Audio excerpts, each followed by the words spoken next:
just after the last video ended. In fact, it may have caught it. I hope it didn't. I just sneezed just out of nowhere. Wow, I was barely holding it in the last 2 seconds of the video, and hopefully I missed embarrassing myself. So we talked about that refrain, the Lord is merciful and gracious, or the Lord is gracious and compassionate, in Exodus 34:6 and Psalm 103 verse 8. But I want to point out to you another text, Nahum, one of the so-called minor prophets. It's toward the back of the Old Testament. If you're using this that we recommend, you're going to find it on page 1317. That's page 1317. If you're not using this, and you don't know the Old Testament that well, just look in your index and you'll find what page to go to. But so Nahum is an Israelite prophet, and he is prophesying against the capital of Assyria, Nineveh. Now, you might know Nineveh from the story of Jonah, so reading Nahum and Jonah side by side is kind of an interesting little task to do. And it's interesting that Nahum, whose very name speaks to faithfulness, loyalty, comfort of God. He's not giving a comforting word here. He's giving a word of judgment against Nineveh, the capital of Assyria. And there's a little play on words in verse 3. He says, the Lord is slow to anger, and you might be thinking, oh, he's going to say rich in love like the other texts do. No, he doesn't. He says the Lord is slow to anger, but great in power. And the Lord will by no means clear the guilty. And so there is this sense in which Nahum is taking a really well-known text and turning it to, in a kind of a way that produces a cognitive dissonance for his readers, his first readers, who might say, well, I know what's coming next. And he says, no, you don't know what's coming next, because the Lord is slow to anger but great in power. And because of his greatness and power, and we return to the judgment theme on Nineveh, one of the, really historic adversaries of the people of Israel. So just the fact that it's there and there is that twist, that play on words, makes me remember how important this refrain is, that the Lord is merciful and gracious, or gracious and compassionate, how important that one is. So what I've tried to demonstrate through these three texts, and there are others we could look at, but what I've tried to demonstrate is that the idea that God is compassionate is there in the pages of the Old Testament. It's certainly there in the Psalms. It's there, obviously, in the beginning books there, like in Exodus. It's there in the prophets. It's there. So what is compassion in the Old Testament? We talked about suffering with. Well,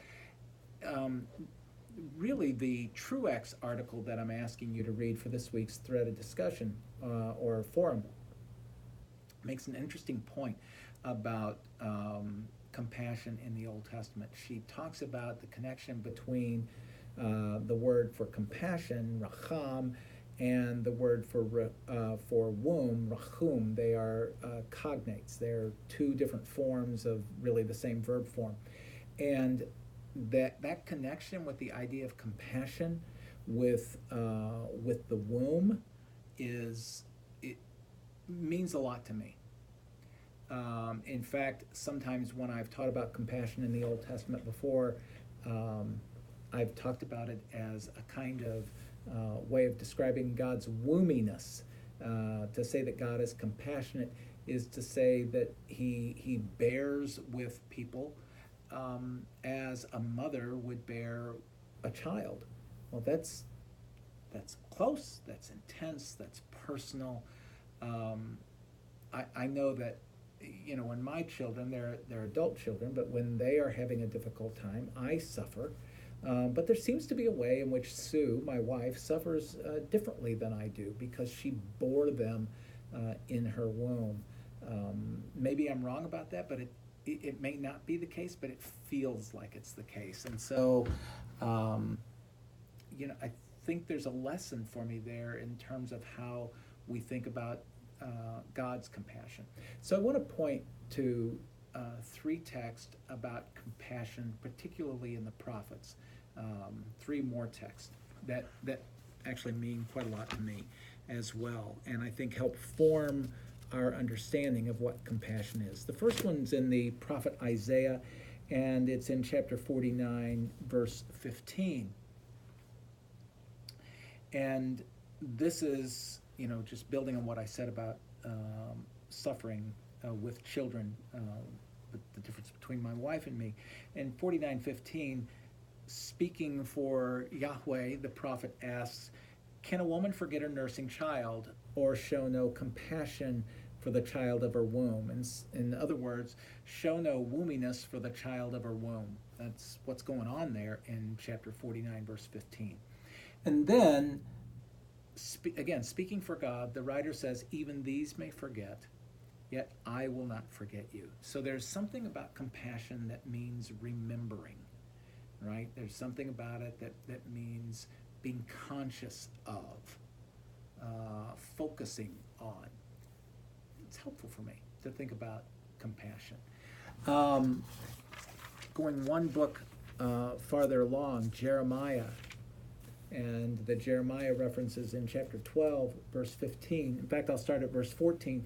"Thus says the Lord concerning all my evil neighbors who touch the heritage that I have given my people Israel to inherit. I am about to pluck them up from their land, and I will pluck up the house of Judah from among them." So there's judgment coming, right? That's what's going on in this text.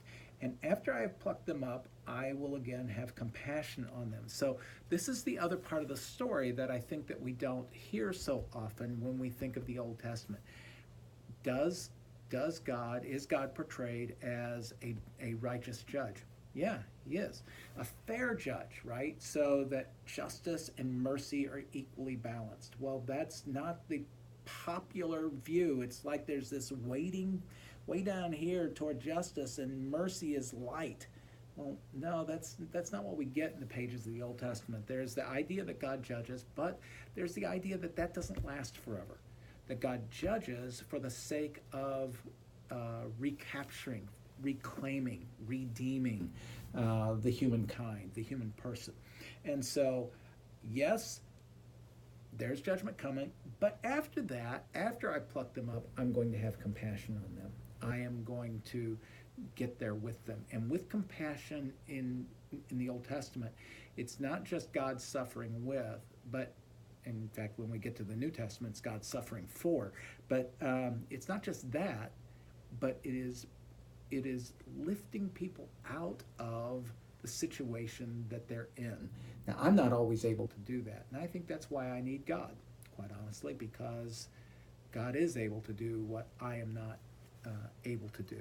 And then I want to go over to one more. It's a little-known book toward the back of the Old Testament. It's the book of Zechariah.